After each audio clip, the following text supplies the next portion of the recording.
Assalamualaikum warahmatullahi wabarakatuh. Perkenalkan, nama saya Ima Saria dari Universitas Unggul, Fakultas Teknik Jurusan Perencanaan Wilayah dan Kota dengan NIM 2019-020216.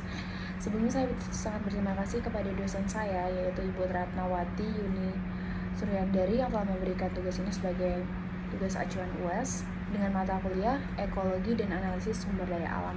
Di pertemuan kali ini saya akan menjelaskan atau mempresentasikan tentang geologi dan penyelidikan batubara di daerah Nunukan Timur, Kabupaten Nunukan, Provinsi Kalimantan Utara. Salah satu tugas pokok dan fungsi Pusat Sumber Daya Geologi yaitu adalah menyelenggarakan penelitian, penyelidikan, dan juga pelayanan di bidang sumber daya geologi, khususnya sumber daya batubara. Peraturan Menteri ESDM Nomor 18 Tahun 2010 berdasarkan hal tersebut, Pusat Sumber Daya Geologi menyelenggarakan kegiatan penyelidikan batubara di daerah Nunukan Timur, Kabupaten Nunukan, Provinsi Kalimantan Utara. Secara administratif, daerah penyelidikan Kabupaten Nunukan, yaitu lokasi penyelidikan terletak di Nunukan Timur dan sekitarnya, yang daya geologinya terdiri atas ahli geologi dan Jurukur. Nah, kita bisa lihat di slide ini peta lokasi kegiatan penyelidikannya. Nah, di sini secara administratif daerah penyelidikan yaitu termasuk dalam wilayah Nunukan Timur, Kabupaten Nunukan, Provinsi Kalimantan Utara. Dan secara geografisnya dibatasi oleh koordinat 117 derajat 16 menit 00 detik sampai dengan 117 derajat 31 menit 00 detik bujur timur dengan 04 derajat 03 menit 00 detik sampai dengan 04 derajat 18 menit 00 detik. Nah, secara regional, daerah Nunukan Timur ini merupakan bagian cekungan dari Tarakan. Dikarenakan lapisan batubara di daerah penyelidikan ini seluruhnya terdapat pada formasi tabul atau TMT dan formasi meliat atau TMM. Dengan penampakan megaskofisnya yaitu berwarna hitam, kilap terang, keras, garis-garis hitam, dan berlapis dengan arah strik berkisar dari N100 derajat E sampai dengan N3450 derajat E dengan kemiringan DIP berkisaran dari 30 derajat sampai dengan 80 derajat. Nah, di daerah penyelidikan termasuk ditemukan 13 singkapan batubara yang kemudian diinterpretasikan menjadi 8 cm dengan ketebalan berkisar antara 0,05 sampai dengan 1,00 meter dan dibagi lagi menjadi 2 blok, yaitu blok Sekapal dan blok Skadoyan Taka. Nah, dari hasil penyelidikan, endapan batubara pada kegiatan pemetaan geologi itu ditemukan 17 lokasi singgapan batubara dan 23 lokasi singgapan batuan lainnya. Nah, di sini lapisan batubara pada singkapan memiliki ketebalan antara 0,505 sampai dengan 1,00 meter. Di mana interpretasi data lapangan itu menunjukkan bahwa singgapan batubara itu hanya ditemukan pada formasi meliat TMM dan formasi tabul TMT. Sedangkan pada formasi Sajau atau TQPS, hampir sebagian dari singkapan itu yang ditemukan itu berupa batu pasir.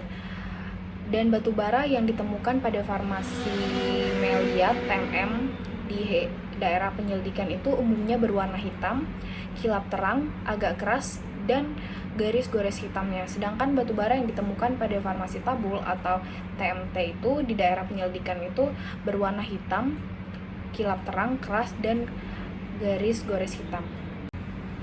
Dan berdasarkan keberadaannya, batubara di daerah penyelidikan juga dapat dikelompokkan menjadi 2, yaitu blok Sekapal dan blok Skadoyan Taka.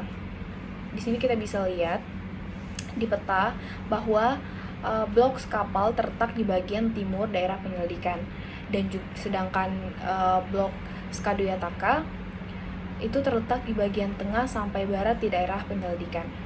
Kita bisa lihat blok kapal yang terletak di bagian timur di dalam peta, dan juga blok Skaduyantaka terletak di bagian tengah sampai barat di daerah penyelidikan. Berdasarkan keberadaannya, batu bara di daerah penyelidikan yang tadi kita lihat di peta, bahwa kualitas batu bara di daerah penyelidikan ditentukan berdasarkan analisis laboratorium yang meliputi analisis kimia dan fisik, dan juga petrografi organik, analisis kokas, serta analisis abu, di mana analisis kimia dan fisik batu bara dilakukan terhadap 13 contoh yang diperkirakan di batu baranya. Ini adalah tabel hasil dari analisis kimia dan fisik batu bara daerah penyelidikan, dan juga hasil analisis petrografi organik batu bara di daerah penyelidikan. Nah, di tabel ini kita bisa lihat hasil dari analisis kimia dan fisik batu bara, dan juga hasil dari fotografi organik batu bara. Dari hasil analisis tabel kimia dan fisik, dan juga dari hasil analisis petrografi organik, itu memperlihatkan bahwa hampir sebagian besar contoh dari analisis itu merupakan batu bara, kecuali untuk contoh batu bara yang ada di tabel petrografi, yaitu ST25. Contoh ini memiliki nilai kalori 771 kalori atau gram dengan kandungan abu ASA yang cukup besar, yaitu mencapai 81,36%. Nah, sehingga dapat disimpulkan bahwa contoh dari ST25 ini bukan merupakan contoh batu bara, melainkan serpih karbonan. Nah, secara umum batu bara di daerah penyelidikan itu mempunyai kisaran nilai kalori 4.137 sampai dengan 7.741 kalori atau gram ADB. Nah, dari tabel hasil analisis petrografi organik itu menunjukkan bahwa secara umum material yang terdapat pada setiap contoh batu bara itu didominasi oleh material vitrinit, yaitu 73,60 sampai dengan 88,10%, dan sebagian kecil itu merupakan liptinit 1,50 sampai dengan 7,80%, dan internititnya 1,20 sampai dengan 8,10%. Ini adalah tabel parameter analisis, di mana tabel ini menunjukkan hasil yang menunjukkan bahwa batu bara di daerah penyelidikan itu mempunyai komposisi Fe2O3 sebesar 2,40 sampai dengan 64,65%, sedangkan CaO sebesar 0,16 sampai dengan 6,73%, dan MgO-nya sebesar 0,15 sampai dengan 7,35%. Hal ini menunjukkan bahwa komposisi Fe2O3 lebih besar dibandingkan CaO ditambah MgO. Nah, interpretasi hasil analisis kimia fisik, petrografi organik, dan abu batu bara itu menunjukkan bahwa batu bara di daerah penyelidikan termasuk dalam peringkat subbituminous, high volatile bituminous. Nah, dan selanjutnya di sini sumber daya batu bara di daerah penyelidikan dilakukan dengan menggunakan rumus sebagai berikut, yaitu sumber daya sama dengan panjang dikali lebar dikali tebal dikali BJ ton meter per kubik. Nah, hasil dari perhitungan total sumber daya batu bara di daerah penyelidikan itu mencapai 3.910.324,29 ton dengan perhitungan sampai kedalaman 100 meter. Nah, di mana prospek pemanfaatan dan pengembangan batu bara di daerah penyelidikan itu ditinjau dari dimensi lapisannya, di mana batu bara yang terdapat di daerah penyelidikan itu kurang memiliki prospek pemanfaatan dan pengembangan yang kurang baik. Hal itu dikarenakan karena ketebalan batu bara yang relatif tipis atau tidak terlalu tebal, yaitu hanya kisaran dari 0,05 sampai dengan 1,00 meter. Nah, namun dari hasil analisis laboratorium dapat dijadikan bahan pertimbangan lain, di mana bisa meningkatkan kualitas batu bara di daerah penyelidikan yang cukup baik. Dan juga selain itu terdapat infrastruktur yang cukup memadai juga di antara akses yang ada di daerah penyelidikan itu, di mana akses jalannya sudah cukup luas dan juga dapat dilalui oleh kendaraan besar.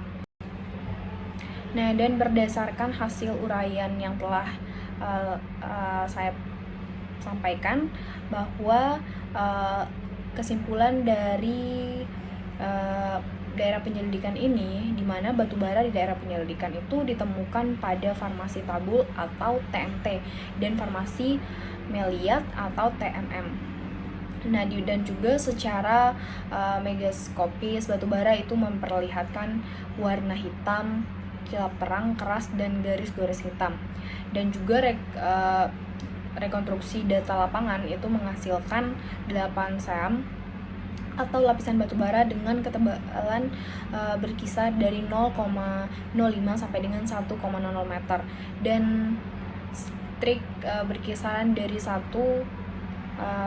derajat E sampai dengan N345 derajat E, dan kepiringan DIP berkisaran dari 3 derajat sampai dengan 85 derajat. Dan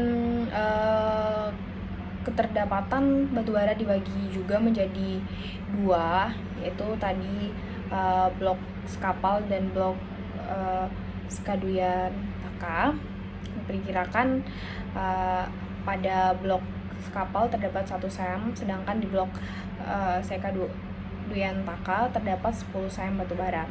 Dan hasil analisis laboratorium itu menunjukkan juga bahwa batu bara di daerah penyelidikan termasuk dalam peringkat subbituminous high volatile bituminous. Nah, di mana sumber daya hipotik batu bara di daerah penyelidikan adalah sebesar 3.910.324,29 ton. Terima kasih. Sekian presentasi dari saya, kurang dan lebihnya saya mohon maaf. Wassalamualaikum warahmatullahi wabarakatuh. Shalom.